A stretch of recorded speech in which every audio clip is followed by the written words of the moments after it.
When does a monster stop being a monster and become something more?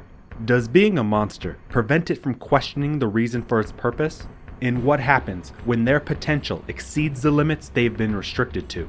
All these questions apply to Lord Vine-99, who I can't wait to tell you more about on this episode of Lesser Evils. Lord Vine-99 first appeared in Imperium No. 3 from Valiant Comics in 2015. The story of LV-99 is wrapped up in the conflict between two forces looking to shape humanity. The Vine are a telepathic alien race that have, for thousands of years, interbred with humanity, creating hybrids called plantings. These plantings have coexisted with humanity and evolved themselves in the highest levels of human affairs. On the other side of the conflict is Toyo Harada, one of the world's most powerful psychic entities, whose powers awoke during the nuclear conflict of Hiroshima. Harada intends to use his vast powers and those of his superhuman followers to manipulate the Earth for its own benefit. These two forces first came into conflict during the 1960s in Vietnam. While examining the conflict firsthand, Harada encounters plantings for the first time, a major in the US Army, and his aide, named Tessa Solomon. The encounter is brief, but sparks Harada's interest and his study of plantings, and he becomes convinced that they will get in the way of his plans. Poor communication sets off a war between the two sides. When all of the planting strategies fail to hurt Harada, Tessa Solomon appeals to her Vine cousins for help and learns of the location of a superweapon left for such an occasion. Discovering an ancient seed buried in a forgotten temple, Tessa Solomon gives the creature nutrients to grow and imprints her hatred of Harada on the creature. The 99th Giga-class assassin clone sprout was almost impossible to completely kill, and although it was a weapon, it ranked higher than the plantings, who called it Lord Vine-99. The Vine attack Harada when he is vulnerable in the sky. Lord Vine becomes a gravity-powered fastball special, smashing through the front of the cockpit like a boss. Ripping through the plane toward Harada, Lord Vine-99 activates the earliest form of anti-superpower technology, leaving Harada vulnerable for murdering. Lord Vine ecstatically attempts to crush Harada's head, but is prevented by Harada's superpowered bodyguard and follower. All the combatants crash to the ground, Harada saving himself and his guard. Lord Vine survives as a seed that regrows over the next several weeks in its crater. While the seed was growing, it began telepathically conversing with a Vine priestess, who counseled Lord Vine-99 in peace and how to find joy in things other than killing. After reaching maturity again and prowling the forest, LV-99 hallucinates seeing Harada's head on the body of a deer. Lord Vine ferociously murders the innocent creature with ease, then sees the baby deer that is now orphaned because of his actions, and begins caring for the young creature. Several years pass, and Lord Vine finds peace, becoming part of the nature around him. This tranquility is broken when Toyo Harada and his forces arrive to retrieve LV-99. Knowing he will forget his peace when he returns to the void, Lord Vine becomes a weapon once again, but Harada immediately overwhelms the monster with his sheer psychic power. Then Harada has his scientists extract the seed and place it in storage. Following this failed gambit, the plantings strike a truce with Harada and the conflict ends. History lesson over. In the modern day, Toyo Harada has become more audacious in his goals. In order to combat the growing sophistication of anti-superpower technology, Harada begins to assemble a team of agents immune to such a weakness. With the aid of the first team member, Mech Major, a medical robot with the world's first artificial intelligence, Harada begins to regrow Lord Vine-99 in his lab.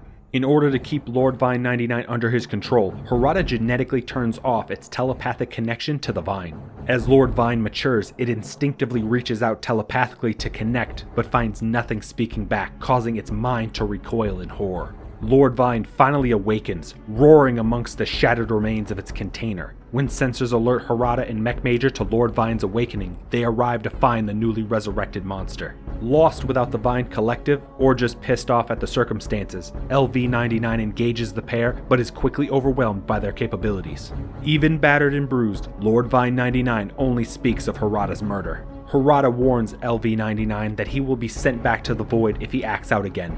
Lord Vine notes that without access to the Vine Collective, he might as well be destroyed, but he will live instead and wait for his moment to kill Harada. Harada accepts those terms, tells LV-99 he will do great things, and promises lots of people for him to murder. With the necessary team, Harada and his organization launch a mission to invade a submarine run by Project Rising Spirit, the premier purveyor of anti-Harada technology. With the submarine security disabled by a virus, Harada and his team board the ship. When Harada mentally freezes the nearest guards, Lord Vine is angered when he is told not to eat them. Other parts of Harada's plan begin to cause chaos on the ship. The paranoid and panicked leader of Project Rising Spirit activates a ship-wide neural pulse that knocks out Harada and his invisibility. Seeing that Harada is vulnerable, Lord Vine-99 moves to kill him, only to be stopped by Mech Major. LV-99 only has time to call the robot a loyal dog before Harada recovers his powers.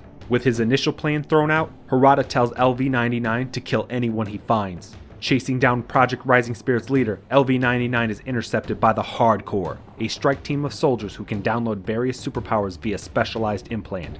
Project Rising Spirit's leader ends up locking the team in the corridor with a pissed-off LV-99. The Hardcore team stands no chance against the monster that is Lord Vine, who shouts out his favorite ways he likes to murder. An arriving Mech Major is saved from an attack by Lord Vine, who snaps the neck of the Hardcore member, describing it as bliss. Without Lord Vine knowing, Mech Major rescues a dying Corps member. In order to proceed with their mission and disable the submarine, the pair call for a missile strike on their own location. LV-99 winds up screaming how angry he will be to return to the void as the water rises rapidly. After completing the mission, Mech Major returns to retrieve Lord Vine from his potential watery death. The team returns to the headquarters, and while LV-99 threatens his escorts, Mech Major drops off his rescued Hardcore member named Sasha, who is secretly a Vine planting who alerts her superiors. Harada's next mission for the team involved a multi-pronged attack on various criminal and extremist groups.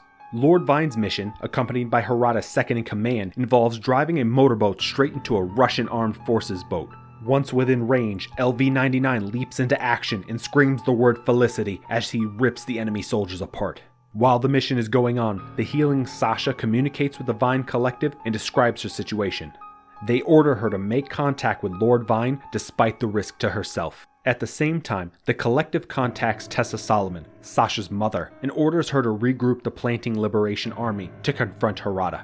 At LV-99's cell, guards escort a cow to the monster. As soon as the cell's barriers fall, Lord Vine leaps at the animal and the guards run for their lives. While ripping the creature apart, LV-99 hears a voice that is revealed to be Sasha. She explains who she is and that they should work together. Lord Vine is ready to act now and chafes at being told to wait for the right moment, but understands the strategy and reluctantly remains patient. While waiting for his moment to kill Harada, Lord Vine is interviewed by Harada's resident psychologist, Ingrid Hillcraft. LV-99 recognizes her immediately, impressing Ingrid with his ability to speak and recall. She reveals she is there to assess his feelings about the previous mission. LV-99 happily describes the experience of murder, but ends with his irritation at being caged. Ingrid questions how an intelligent and thoughtful being can only find joy in violence. Lord Vine explains pointedly that his one single purpose is to use all of his deadly bits to, quote, snuff out Toya Harada, torch all that he has built, and masticate those who adore him, unquote. Lord Vine explains to Ingrid that he would save her for last because she loves Harada the most, and that his gnawing on her for a long time while she lived was what he considered, quote, pristine, eternal joy, unquote. Soon, the opportunity Lord Vine and Sasha were waiting for happens when Harada must enter one of his periodic sleeps. Harada locks himself in a secure room only he can open. While speaking with Mech Major, Sasha learns about the coming sleep and alerts the plantings telepathically. Sneaking out of her room, Sasha attacks Ingrid the psychologist and forces her to open the security room. Disarming and killing the security guard waiting inside, Sasha turns off the barrier keeping Lord Vine caged. Lord Vine immediately proceeds to attack Mech Major and happily rips the robot's gun arm off. After finishing with Mech Major, LV-99 finds Sasha and struggles with the urge to kill her, but he remembers their deal to return him to the Vine Collective, and Sasha continues living. Lord Vine then sees Ingrid running by, and like a playful murderous dog he chases her. Ingrid trips over the broken pieces of Mech Major and falls. Closing the distance, Lord Vine mocks Ingrid by repeating her earlier words seeking understanding. Lord Vine takes Ingrid to Harada's sleep chamber and demands that she open the door. Like an addict, LV-99 fiends for Harada's murder, but then calms down and wonders why he is keeping Ingrid around. While Sasha and Lord Vine were fighting, the Planting Liberation Army attacks Harada's forces with anti-superpower technology, disabling their superpowered agents. Outside of Harada's sleep chamber, Lord Vine is moments from killing Ingrid when Gravedog, a hardcore enhanced agent of Harada's, finds him. Gravedog's attention turns to Sasha, his former student in the hardcore's training. Sasha wants to monologue instead of shoot and loses her life because of it. Seeing his potential reunion with the Vine Collective gone, Lord Vine rushes Gravedog. Before LV-99 can act, though, arriving Vine forces tase Gravedog unconscious. Tess Solomon finally arrives at Harada's headquarters, where she discovers the dead body of her daughter. Interrupting the sad scene, LV-99 walks in hauling weapons to break into Harada's chamber, annoyed that he couldn't find a nuke. When a planting leader introduces himself, Lord Vine is excited at the new opportunity to rejoin the collective. When the notion of keeping Harada alive is brought up, though, Lord Vine throws up his hands in frustration and begins yelling murder words, overcome by his need to kill Harada. Tessa Solomon, who is just done with this shit, confronts LV-99 and reveals that he can never be returned to the collective because of Harada's genetic tampering. In order to fix it, he would have to be returned to the Void. Even more distressing to Lord Vine, he learns that if he does kill Toyo Harada, his cells are programmed to self-destruct and kill him permanently. LV-99 weakly considers that Tessa is lying, but she convinces him of the logic. His masters never wanted a weapon that outlived its target. Harada soon opens the door of his sleep chamber and finds the corpses of planting soldiers covering the ground. He learns about the planting attack that was betrayed by Tessa Solomon and Lord Vine. LV-99 stands by and watches Harada and Solomon agree on a truce before she takes her daughter's body and leaves. Harada's next mission involves bringing in aid for his growing humanitarian effort on cargo ships. Lord Vine gets a rematch with the newest team of hardcore members and comes close to drowning again after becoming stuck under fallen containers. Harada finally comes to his greatest project, a realized space elevator for easier space travel.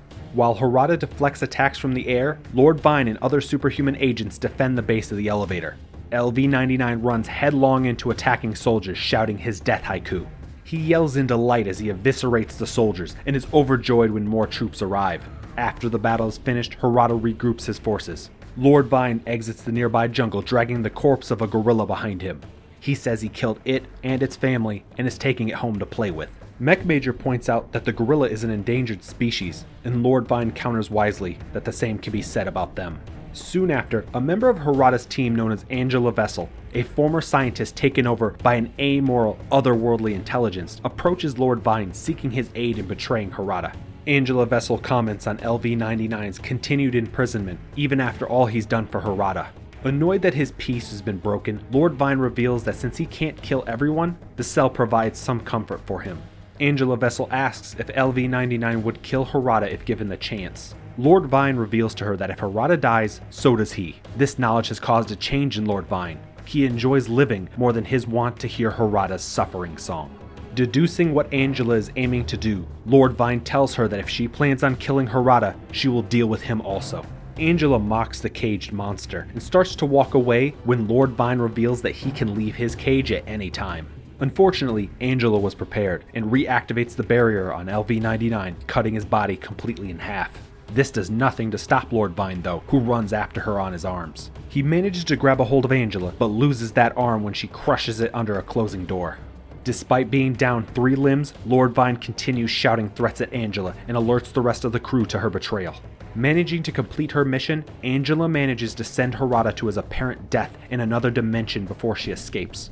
Ingrid the psychologist finds LV-99 dragging himself onto a transport ship to escape. He asks if Harada is really dead, knowing personally how hard the man is to kill. His fears confirmed, Lord Vine laments that the joy of knowing the man is dead pales in the regret that his life will be ending too. Both quickly realize that the best plan is to retreat and take off in the transport. Despite heavy fire, they arrive at one of Harada's hospitals, where Ingrid gets off and leaves LV-99 to ride the ship's autopilot until it gets shot down over the coast. Lord Vine explains later that he proudly managed to crash the ship into an enemy encampment, killing many people. Surviving the crash, LV-99 rides the train system constructed for the purpose of the space elevator. On the way, LV-99 kills only a few enemy soldiers as he begins to better himself. Fuck, I love comics. Arriving at the base of the space elevator, LV-99 finds a pair of Harada's agents. As he walks past them, Lord Vine explains what happened with Angela and how the agents and their cause can go fuck off and die. All of Lord Vine's being was centered around killing Harada. Now that the victim is murdered, he has no purpose. Lord Vine begins climbing the space elevator cable, understanding that he is succumbing to the weakest of all desires, the want to live. He believes he is too good at killing in this world filled with victims. He hopes that the combination of freeze-drying in the vacuum of space and the unrestrained light of the sun might hold off his death. So Lord Vine floats in space, awaiting the cycle of his next life and where it will take him. Unknown to LV-99, Harada survived his ordeal in the other dimension and is hiding his existence from the world, opening the door for LV-99's return. So why do I like Lord Vine-99? I think Lord Vine is a poet of violence that still has so much potential waiting for him in the future. He sets himself apart from the other monstrous members of Harada's team with his unique and fun way of speaking and his passion for doing what he does best. He understands perfectly what his purpose is and what his goals in life are, murdering anything and everything in his way until he gets to kill Toyo Harada. Despite this single-mindedness in his goals, Lord Vine displayed real cunning and the ability to adapt to a changing situation. LV-99 immediately understands the stakes involved when Harada awakens him for his team. He also demonstrates patience, planning, and coordination with Sasha Solomon. Lord Vine isn't just a machine built for destruction, he is intelligent and fully capable of empathy. Like any living creature, Lord Vine wants to continue living for the things he loves. Most of that being murder, but the point is he learns the value of life. He will taunt you and explain how much he enjoys rending you limb from limb while he's doing it. It's kind of adorable. With the self-awareness comes the capability to change, and we see that when LV-99 learns his fate is tied to Harada's fate. While this could have shattered its mind, Lord Vine instead made the best of things. Of all the monsters brought together by Harada, LV-99 might be the most relatable in some ways. I would love to read a story set during Lord Vine's time as a nature guardian and dear parent. Likewise, I would love to read a story set during Lord Vine's travel from the ship crash to the elevator. We learned that his outlook on life had changed, but even though he wasn't thrilled about it, he understood and accepted he couldn't change it. Seeing more of how he came to terms with his new feelings and sense of mortality would interest me so much. Ultimately, I just want to see Lord Vine return like a scary murder butterfly, searching for new victims to love with his violence. I want to see his reaction to discover Harada is still alive and whether he greets him as an ally or like a toy he will enjoy ripping open and playing with the insides. That's the fun with Lord Vine. He's just always up for a good time.